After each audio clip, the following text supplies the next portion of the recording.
सतगुरु साहिब जी की जय हो। सतनाम साहिब। हे साहिब, आपका अनंत अनंत शुक्रिया, अनंत अनंत आभार। साहिब जी आपकी सर्वदा ही जय जयकार। आदरणीय सर्व संतों की जय हो। उपस्थित आदर के योग्य सभी जीवात्माओं को मेरा नमन। सतनाम साहिब। आप सब में बैठे परम पिता परमात्मा को शत शत नमन। शबद ही गुरु हमार, शबद ही गुरु हमार। शबद ही गुरु कैसे है हमारा? क्योंकि गुरु ही हमें इस तन में कहाँ पर हमने अपनी बैठक लगानी है, गुरु ही सिखाता है। तो वो शब्द कौन हुआ? वही हमारा गुरु भी हुआ। इसीलिए कहा जाता है परमात्मा और गुरु में कोई भेद नहीं होता, परमात्मा और गुरु एक ही होते हैं। क्योंकि परमात्मा का ज्ञान कौन देगा? स्वयं परमात्मा के सिवाय परमात्मा का ज्ञान कोई भी नहीं दे सकता। तो जिस देही में आके आपको परमात्मा का ज्ञान परमात्मा दे रहे हैं, वो देही आपके लिए अतुल्य है। अतुल्य है ना, पूजनीय है, सम्माननीय है। क्यों है? क्योंकि वो ही आपकी गुरु है। क्योंकि उस देही में शब्द प्रगट है। साहिब कहते भी है ना, बलिहारी वाह घट की जा घट प्रगट होई, कि सब घट मेरा साइया बसता, सुन्नी सेज नहीं कोई। सब घट मेरा साइया बसता, सुन्नी सेज नहीं कोई, बलिहारी वाह घट की जा घट प्रगट होई। बलिहारी वाह घट की जा घट प्रगट होई। कि हर एक जर्रे जर्रे में, हर एक सुरती के अंदर में परमात्मा का वास है।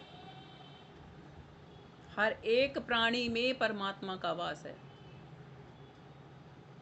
मगर उस जगह पर बल हार जाओ जहाँ पर वो प्रगट हो जाता है, जहाँ पर वो परमात्मा आपको अपने गुणों से अवगत कराता है, जहाँ पर परमात्मा आपको अपना ज्ञान देने स्वयं में आ जाता है, वहाँ पर आप बल अपना हार जाओ।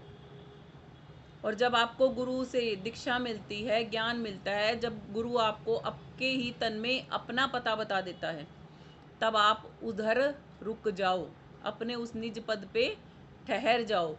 वही आपके शब्द का घर है, वही आपका भी निज घर है, और वही आपका गुरु भी है। क्योंकि ज्ञान वहीं से मिला है। गुरु के ज्ञान से ही तो गुरु होता है ना। गुरु किस चीज़ से गुरु होता है? ज्ञान से ही तो गुरु होता है। अगर ज्ञान ही नहीं है तो फिर हम गुरु भी नहीं है। आगे कहते हैं, ले हथियार शब्द के मारो, शब्द के खेत ठहराओ। अब शब्द के हथियार मारो, ये कौन से शब्द को मारने के लिए बोल रहे हैं? और वो भी हथियार के साथ। अभी तो पलटू साहिब जी कह रहे थे कि शब्द के घर में रहो। अब शब्द के घर में शब्द पे हथियार कैसे चलाएं? है ना अटपटी बात।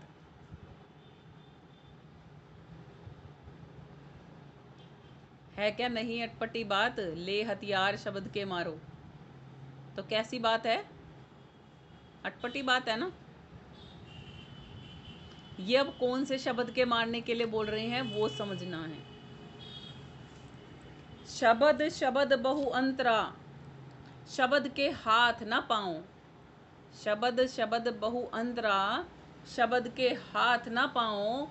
एक शब्द करे औषधि, एक शब्द करे घाव। एक शब्द करे औषधि, एक शब्द करे घाव। कि शब्द शब्द में भी बहुत अंतर है। जैसे निज मन और खाकी मन में अंतर है ना। एक तो निज मन, निज मन किसके लिए प्रयोग होता है? आत्मा के लिए। और खाकी मन किसके लिए प्रयोग होता है? मन के लिए, जिसके मन के मते में हम चलते हैं उसमें प्रयोग होता है। ऐसे ही शब्द शब्द में भी अंतर है।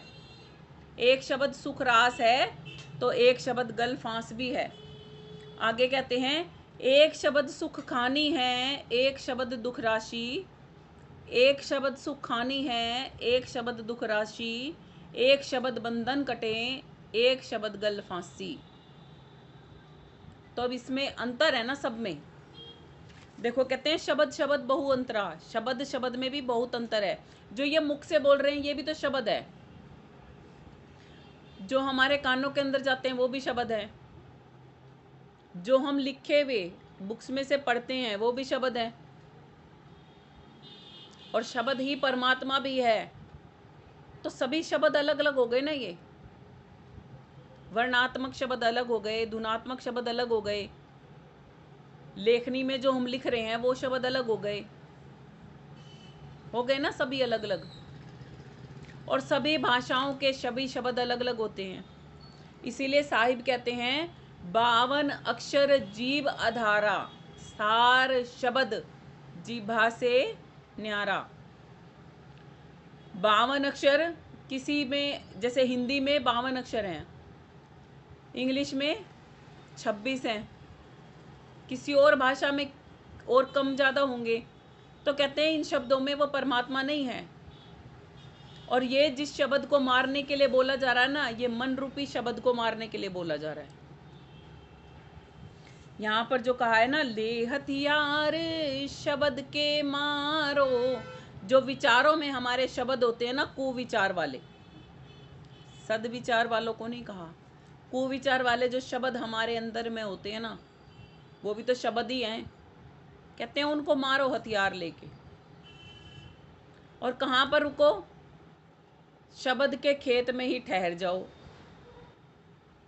तो कहाँ पर होगा वो ऐसा जगह कि जहाँ पर शब्द का घर भी है, वहीं पे हथियार भी चलाना है शब्द पे, वहीं रुकना भी है, सब कुछ वहीं है।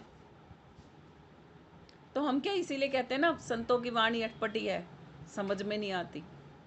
अब जिसने इस चीज़ को प्रैक्टिकली जान रखा है, जिसने इनको प्रैक्टिकली समझा है बात को, उसको अच्छी तरह समझ में भी आ रही होगी ये बात कि कहाँ है वो शब्द का घर, कहाँ हमें बैठाता है गुरु, कहाँ पर वो शब्द के बाण चलाने हैं, कहाँ पर वो हथियार चलेंगे शब्द पे, और कौन सा खेत है शब्द का, कहाँ पे हमें ठहरना है।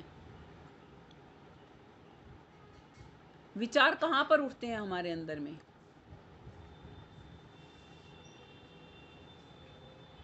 मस्तक में उठते हैं ना। और ध्यान भी संत जन कहाँ लगाना सिखाते हैं? मस्तक में ही सिखाते हैं। अब बहुत से लोग मस्तक में ध्यान तो लगाते हैं, मन मते से भी लगाते हैं, अपनी मन मर्जी से। अब जैसे कोई ये सत्संग सुनेंगे तो वो क्या करेंगे, सुन लिया संत जन मस्तक में ध्यान लगाना बताते हैं, तो अपने आप ही बैठ जाएंगे जी मस्तक में ध्यान लगाना है। वो मन का मता है, वो किसी गुरु से आपने सीख के नहीं किया है, तो आपको उसमें सक्सेस भी नहीं मिलेगी। क्यों नहीं मिलेगी? क्योंकि वो ध्यान आपका ठीक लग भी रहा है या नहीं, वो कौन बताएगा आपको? क्योंकि संग वाले का संग तो आपने किया ही नहीं। आपको उस मस्तक के अंदर में क्या दिखाई दे रहा है, क्या दिखाई देना चाहिए, कब कैसे उसको हम सेट कर सकते हैं, वो कौन बताएगा? गुरु बताएगा। और गुरु का हमने संग किया ही नहीं। और बहुत से लोग क्या करते हैं, गुरु का संग करके भी गुरु की कही हुई बातों पर चलते ही नहीं, अपनी मन मर्जी में चलते हैं। तो उन लोगों का भी भला नहीं हो पाता। बिल्कुल वैसे ही जैसे एक स्टूडेंट स्कूल में जाता है, टीचर का संग तो कर लिया, टीचर जो समझा रही है, बता रही है, पढ़ा रही है, उसकी तरफ उसका कोई ध्यान ही नहीं है। जब उसका कोई ध्यान ही नहीं है तो क्या उसको वो चैप्टर आ जाएगा पढ़ना? उसके समझ में आ जाएगा? नहीं आएगा ना। जब तक वो ध्यान नहीं देगा और जब तक उसकी प्रैक्टिस नहीं करेगा। जैसे सपोज करो आपकी कोई मैथ्स की क्लास लगी हुई है, क्लास में टीचर ने पूरा चैप्टर करा दिया एक मैथ का, अब आपने क्लास में तो ध्यान दे के समझा नहीं, और वापस घर पे आके भी आप उसकी प्रैक्टिस कर लोगे? जब ध्यान ही नहीं दिया तो कर लोगे घर पे आके प्रैक्टिस उसकी? नहीं कर पाओगे ना। कब कर पाओगे? जब उसके ऊपर हमने ध्यान दिया होगा और घर पे आके भी उसको समझ के करेंगे, तब होगा वो काम। अगर ये सोचेंगे, मान लो स्कूल में ध्यान से समझ भी आए, घर पे आके कर ही नहीं रहे उसको, फिर भी क्या होगा, कुछ दिनों बाद वो ध्यान से उतर जाएगा, और उतर जाएगा तो फिर हमें याद नहीं आएगा, फिर परीक्षा के समय पे हमारा वो रिजल्ट नहीं आएगा जो हमें चाहिए था।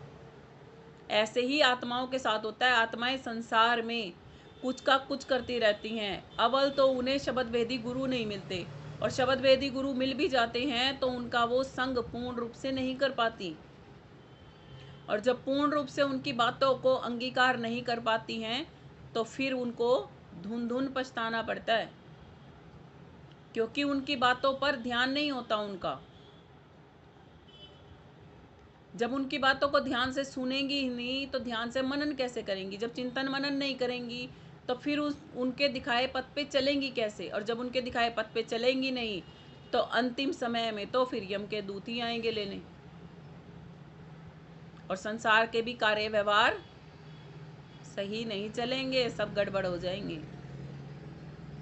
अकबर कहता कि परमात्मा को क्या जरूरत है संतों की देही में आके ज्ञान देने की? क्या जरूरत है संतों को धरती पे भेजने की? परमात्मा का जी करेगा तो ऐसे ही ले जाएगा, क्यों भेजता है? क्या जरूरत पड़ी है परमात्मा को आत्माओं के पास आने की, जब आत्माएं अपनी मन मर्जी से पड़ी हैं यहाँ पे? तो बीरबल और अकबर जब ये चर्चा कर रहे थे तो अकबर का जो बेटा था, राजकुमार था, वो बाहर खेल रहा था। तो बीरबल भी धीरे धीरे करके राजा को बातों में लगा के और बाहर ही ले गया। अब धीरे से बीरबल ने अनायास ही उसको धक्का दे दिया तालाब में। वहां पर सिपाही भी खड़े थे, वहां पर सब कोई थे, खुद बीरबल भी खड़ा था, मगर अकबर खुद ही कूद गया पानी में। अब उसको बचा के बाहर ले आया। तो बीरबल ने पूछा, जहां पना इतने सारे सेवादार थे, इतने सारे सिपाही खड़े थे, मैं भी था, आपने मुझे भी नहीं कहा कि बचा लो मेरे बेटे को, आप खुद ही कूद पड़े। कह रहे, नहीं बीरबल, ये मेरा अंश नहीं है क्या, ये मेरा बेटा है, डूब जाता तो? कहता, झापना ये जानबूझ के किया गया था।